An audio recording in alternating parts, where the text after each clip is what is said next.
చాణక్యుడి కథల నుంచి నేను విన్న తర్వాత ప్రస్తుతం ఉన్న సమాజంతో మనం ఒక్కసారి పోల్చుకున్నాం అనుకోండి, ఎక్కడ సరిపోతుంది అకౌంటబిలిటీ? అవునా? అవును. అసలు నేను మొత్తం ఈ ప్రపంచంలో ఉన్న సమస్త సుఖాలను భోగాలను అనుభవించడానికే పుట్టాను అనే ఫీలింగ్లో ప్రతి ఒక్కడు ఉంటాడు. అలాగే కనిపిస్తుంది మనకి. అవునా కదా? ఆయన అలా ఎందుకున్నాడు, మనం ఇలా ఎందుకున్నాం అని ఆలోచిస్తూ ఓహోహో అది ప్రతి కార్యక్రమం తర్వాత నేను సంధ్యావందనం చేస్తున్నాను. సంధ్యావందనం చేయగానే మొత్తం సంధ్యావందనం అయిపోగానే నేను చేతిలో నీళ్లు వేసుకుని తత్సత్ బ్రహ్మార్పణం అని వదిలిపెట్టాలి. ఆ సంధ్యావందనం యొక్క పుణ్యం అంతా కూడా ఏదైతే వచ్చిందో ఆ వచ్చిన పుణ్యం అంతా ఈ లోకం కోసం ధారణ నేను వదిలిపెట్టేసేయాలి, ధారపోయాలి. ఓ యజ్ఞం చేశాను, తత్సత్ బ్రహ్మార్పణం. ఓ దానం చేశాను, తత్సత్ బ్రహ్మార్పణం. ఒక ఆహుతి ఇచ్చాను, ఇదని నమం. ప్రతి దాంట్లో నాది కాదు, ఇది సమాజానికి అని ఇచ్చేటువంటి ఒక నేచర్ని మనకి మన సంస్కృతి మనకి అలవాటు చేస్తుంది, మన విద్యలు మనకి అలవాటు చేసే. ఇది చిన్నప్పుడు నేర్చుకున్నవాడు పెద్ద అయిన తర్వాత అంతా నాదే, అన్నీ నావే అనే ఆలోచన విధానమే రాకూడదు కదా. అదే కదా. అందుకనే అసలు మొట్టమొదటి ఏమిటంటే అసలు ఏమిటి సుఖం? సుఖం యొక్క పరిభాష ఏమిటి? సుఖం అంటే ఏమిటి? మంచి మంచి డ్రెస్ వేసుకుంటే సుఖమా? ఇల్లు కట్టుకుంటే సుఖమా? కారు కొనుక్కుంటే సుఖమా? బాగా డబ్బులుంటే సుఖమా? సుఖం యొక్క పరిభాష ఏమిటి? అసలు ఒకసారి ఆలోచిస్తే నిజంగా ధర్మంగా జీవించడం నిజమైన సుఖం. అద్భుతం. మీరు సింపుల్గా ఆలోచించండి. చక్కగా అన్నం వండారండి, మీ పిల్లవాడు అలా కూర్చుని మీరు వాడికి వడ్డించింది వాడు చక్కగా కడుపు నిండా తింటూ, మీ వారు అలా కూర్చుని ఆయన కడుపు నిండా తింటూ ఉంటే మీకు ఎంత సంతోషం. నిజం. ఆ ఆనందం మీరు తిన్నప్పుడు ఉండదు. ఏమండి, మన దగ్గర ఉన్న శక్తిని, మన దగ్గర ఉన్న సామర్థ్యాన్ని అవతలి వాడికి ఇచ్చినప్పుడు వచ్చే ఆనందం ఉంది చూడండి, అది ఆనందం అని మన వాళ్ళు ఆనందం యొక్క పరిభాష చెప్తారు. సో త్యాగేనైకే అమృతత్వ మానసు అని చెప్తారనమాట. సో ఓహో ఇదే అయితే సింపుల్గా జీవించు, సింపుల్గా నీడ్స్ తగ్గించుకోవాలి. మనం ఎలా జీవించాలో దానికి ఎంత అవసరమో అంత తప్పకుండా సంపాదించాలి. మనం చక్కగా బతకటానికి, మన మీద ఆధారపడ్డ వాళ్ళని బతికించటానికి చక్కగా సంపాదించాలి. సంపాదించొద్దని ఎక్కడా లేదు, సంపాదించమనే చెప్తోంది కూడా. భూత్యైన ప్రమదితవ్యం అని చెప్తోంది. భూతి అంటే సంపాదన, బాగా సంపాదించమని చెప్తోంది. కానీ సంపాదనే పరమావధి కాదు, దాని తర్వాత ఇంకా చాలా పని. అది కూడా ధర్మంగా సంపాదించాలి.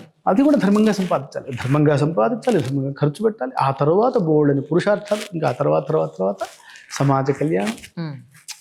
పర్పస్ ఆఫ్ లైఫ్ అండి. నేనేమంటానంటే మన జీవితానికి ఒక లక్ష్యము సంపాదన కాకూడదు, అది కాదు అసలు.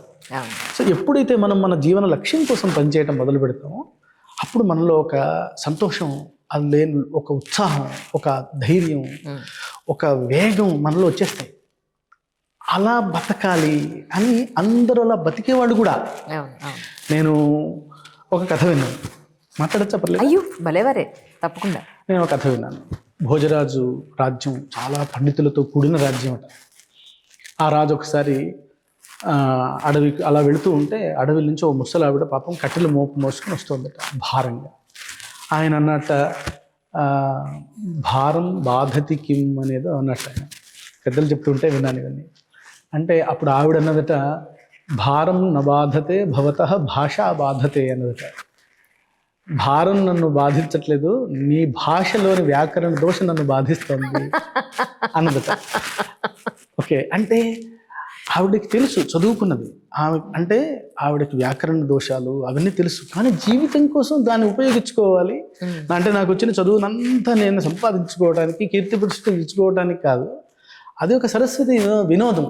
నేను చదువుకోవాలి, జీవితం జీవించడానికి ఒక చిన్న ఉపాధి ఏదో ఒకటి ఉండాలి, బతకాలి, అంతకన్నా ఏముందండి అనేటువంటి సింపుల్ లైఫ్ని జీవించే వాళ్ళు మన వాళ్ళు, గొప్ప పండితులు, కవులు, వంటలు చేసుకునే వాళ్ళు, వంటవాళ్ళు ఉంటారు.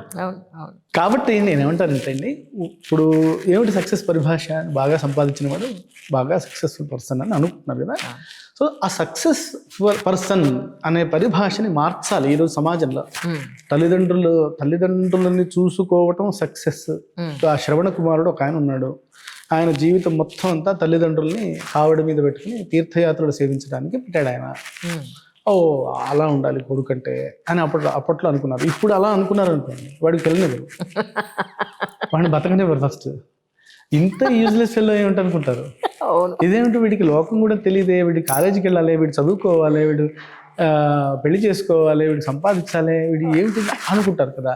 అవును. సో సక్సెస్ యొక్క పరిభాష ఇప్పుడు నేను చూస్తానండి, సంబంధాలకు వస్తుంటాయి కదా, అమ్మో మా అమ్మాయిని మేము ఇవ్వమండి అని. ఏమిటండి అంటే అతను 3 పూట్ల సంధ్యావందనం చేస్తాటండి, మా అమ్మాయి అంత మడి ఆచారం మాకు కాదు అనేటువంటి తల్లిదండ్రులు వచ్చేసారు.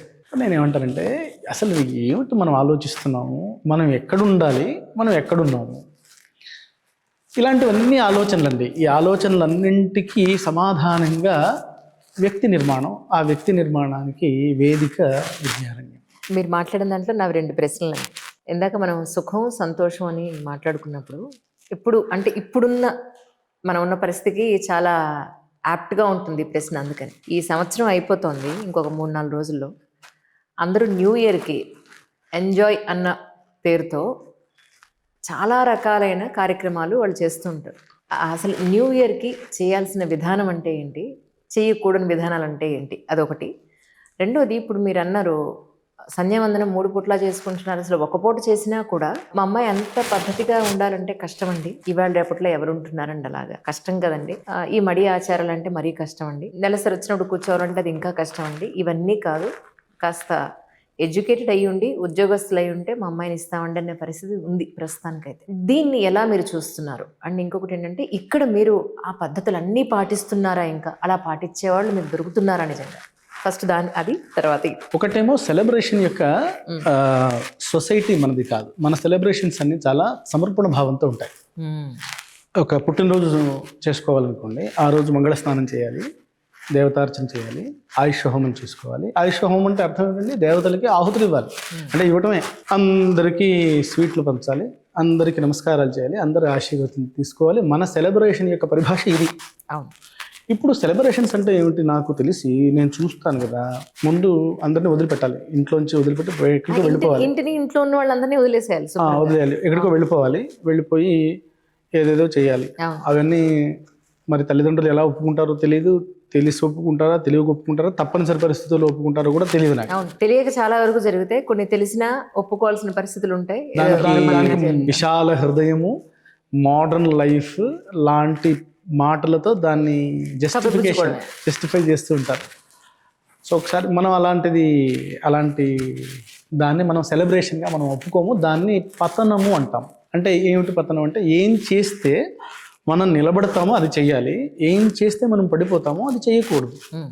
చేయాల్సినవి చేయకూడనివి చాలా స్పష్టంగా ఉన్నాయి మనకి. కాబట్టి ఈ న్యూ ఇయర్ ఏమిటి, సరే జనవరి 1వ తేదీ న్యూ ఇయర్ అంటే సరే మనం అందరం తప్పకుండా అంటే మన తెలుగు సంవత్సరాది ఉగాది అది వేరే, బట్ కానీ ఇప్పుడున్న జనరేషన్కి తగ్గట్టుగా డిసెంబర్ 31 అంటే మరి అది చూడకపోతే ఎలాగా, ఇప్పుడు హుక్క కొట్టకపోతే ఎలాగా, నాకు ఎలా తెలుస్తుంది అది మంచిగా చెడ అనే రోజుల్లో ఉన్నాం మనం. కాబట్టి దాని గురించి కూడా మనం మాట్లాడుకోవాలి. తప్పకుండా అండి. మనం ఎలాంటి వాళ్ళం అంటే అండి,